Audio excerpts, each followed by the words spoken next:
حدیث collection part 24 اذان کا بیان 11 حدیث۔ بسم اللہ الرحمن الرحیم۔ السلام علیکم دوستو، آج کی ویڈیو میں ہم اذان کے بارے میں 11 حدیث بیان کریں گے۔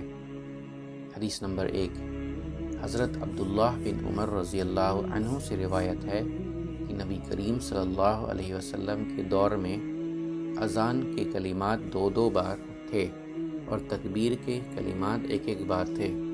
البتہ قد قامت الصلاۃ کے کلمات 2 مرتبہ کہے جاتے تھے۔ ابو داؤد، نسائی۔ حدیث نمبر 2، حضرت ابو محذورہ رضی اللہ عنہ سے روایت ہے کہ نبی کریم صلی اللہ علیہ وسلم نے مجھے اذان کے 19 کلمات اور تکبیر کے 17 کلمات کی تعلیم دی۔ ترمذی۔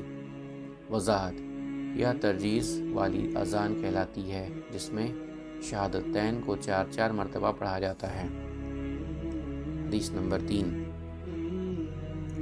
حضرت عبداللہ بن زید بن عبد ربی رضی اللہ عنہ سے روایت ہے کہ جب رسول کریم صلی اللہ علیہ وسلم نے ناقوس باجا بجا کر اطلاع دینا تیار کرنے کا حکم دیا تاکہ لوگوں کو جماعت کے ساتھ نماز ادا کرنے کے لیے اسے بجایا جائے، تو میں نے خواب میں ایک آدمی کو دیکھا جو ناقوس اٹھائے ہوئے تھا۔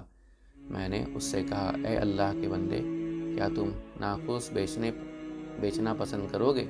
اس نے پوچھا کہ تم اس کو لے کر کیا کرو گے؟ میں نے کہا، ہم اس کے ذریعے لوگوں کو نماز کے لیے بلائیں گے۔ اس نے مشورہ دیا کہ کیا میں تجھے اس سے بہتر چیز نہ بتاؤں؟ میں نے کہا کہ ضرور بتائیے۔ اس نے کہا کہ تم اللہ اکبر کہو۔ پھر انہوں نے اذان کے آخری کلمات تک بیان کیے اور اسی طرح تکبیر کے الفاظ بھی بیان کیے۔ جب صبح ہوئی تو میں نے رسول کریم صلی اللہ علیہ وسلم کی خدمت میں حاضر ہو کر اپنا خواب بیان کیا۔ آپ نے فرمایا، انشاءاللہ یہ خواب سچا ہے۔ تم بلال کے ساتھ کھڑے ہو جاؤ اور جو کلمات تمہیں معلوم ہوئے ہیں وہ اسے بتاؤ۔ وہ ان کلمات کے ساتھ اذان کہے، اس کی آواز تمہاری آواز سے بلند ہے۔ چنانچہ میں حضرت بلال کے ساتھ کھڑا ہوا۔ میں انہیں اذان کے کلمات سے آگاہ کرتا جا رہا تھا اور بلال اذان کہہ رہے تھے۔ جب عمر بن خطاب رضی اللہ عنہ نے اذان کے کلمات اپنے گھر پر سنے تو وہ اپنی چادر سمیٹے ہوئے نکلے اور کہہ رہے تھے، اے اللہ کے رسول، اس ذات کی قسم جس نے آپ کو حق دے کر بھیجا ہے، میں نے ابھی اسی طرح کا خواب دیکھا ہے جیسا کہ اس کو دکھایا گیا ہے۔ اس پر رسول اکرم صلی اللہ علیہ وسلم نے اللہ تعالیٰ کی تعریف بیان کی۔ ابو داؤد۔ حدیث نمبر 4، حضرت عبداللہ بن عمر رضی اللہ عنہ سے روایت ہے کہ رسول پاک صلی اللہ علیہ وسلم نے فرمایا، امام مقتدیوں کی نماز کا ذمہ دار ہے اور اذان کہنے والا نماز کے وقتوں کا امین ہے۔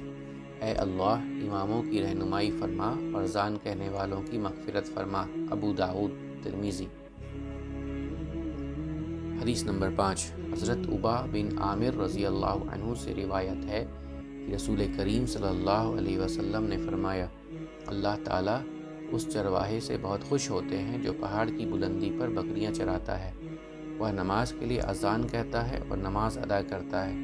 اللہ تعالیٰ فرماتے ہیں کہ میرے اس بندے کو دیکھو، نماز ادا کرنے کے لیے اذان اور تکبیر کے کلمات کہتا ہے، مجھ سے ڈرتا ہے۔ بے شک میں نے اپنے بندے کو معاف کر دیا اور اس کو جنت میں داخل کر دیا۔ ابو داؤد، نسائی۔ حدیث نمبر 6، حضرت ابو ہریرہ رضی اللہ عنہ سے روایت ہے کہ رسول کریم صلی اللہ علیہ وسلم نے فرمایا، مؤذن کی آواز کے پہنچنے کی حد تک اس کے لیے مغفرت ثابت ہو جاتی ہے اور سب خشک اور تر چیزیں اس کے لیے گواہی دیں گی، اور جماعت کے ساتھ نماز میں حاضر ہونے والے کو 25 نمازوں کا یعنی اتنی نمازوں کے برابر ثواب ملتا ہے، اور اس کے 2 نمازوں کے درمیان کیے ہوئے گناہ معاف کر دیے جاتے ہیں۔ ابو داؤد، ابن ماجہ۔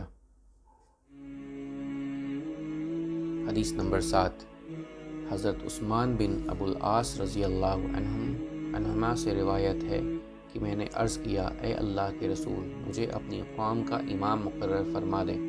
آپ نے فرمایا، تم ان میں امام ہو، ان میں کے کمزور لوگوں کا خیال رکھنا۔ ابو داؤد، نسائی۔ حدیث نمبر 8، حضرت انس رضی اللہ عنہ سے روایت ہے کہ رسول کریم صلی اللہ علیہ وسلم نے فرمایا، اذان اور تکبیر کے درمیان مانگی گئی دعا رد نہیں ہوتی۔ ابو داؤد، ترمذی۔ حدیث نمبر 9، حضرت عبداللہ بن عمر رضی اللہ عنہ سے روایت ہے کہ ایک آدمی نے پوچھا، اے اللہ کے رسول، اذان کہنے والوں کو ہم پر فضیلت حاصل ہے۔ رسول کریم صلی اللہ علیہ وسلم نے فرمایا، تم بھی وہی کلمات کہو جو کلمات مؤذن کہتا ہے۔ جب تم اذان کے کلمات کہنے سے فارغ ہو جاؤ تو اللہ تعالیٰ سے جو سوال کرو گے وہ تمہیں مل جائے گا۔ ابو داؤد۔ حدیث نمبر 10، حضرت ابو ہریرہ رضی اللہ عنہ سے روایت ہے کہ تم رسول اکرم صلی اللہ علیہ وسلم کے ساتھ تھے۔ حضرت بلال اذان دینے لگے۔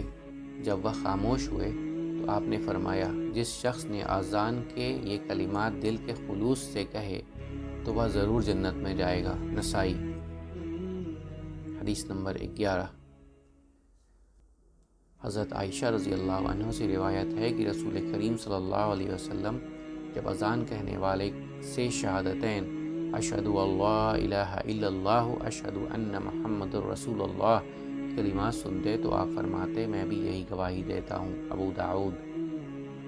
امید کرتا ہوں دوستو کہ آپ کو آج کی ویڈیو اچھی لگی ہوگی۔ اگر آپ کو ہماری ویڈیو اچھی لگی ہے تو ویڈیو کو لائک ضرور کریں، اور مزید اسی طرح کی ویڈیوز دیکھنے کے لیے ہمارا چینل سبسکرائب کر لیں، اور دوستوں کے ساتھ شیئر کرنا بھی مت بھولیں۔ اللہ آپ سب کا حامی و ناصر ہو۔ انشاءاللہ ملتے ہیں اگلے ویڈیو میں۔ اجازت دیجیے، السلام علیکم، اللہ حافظ۔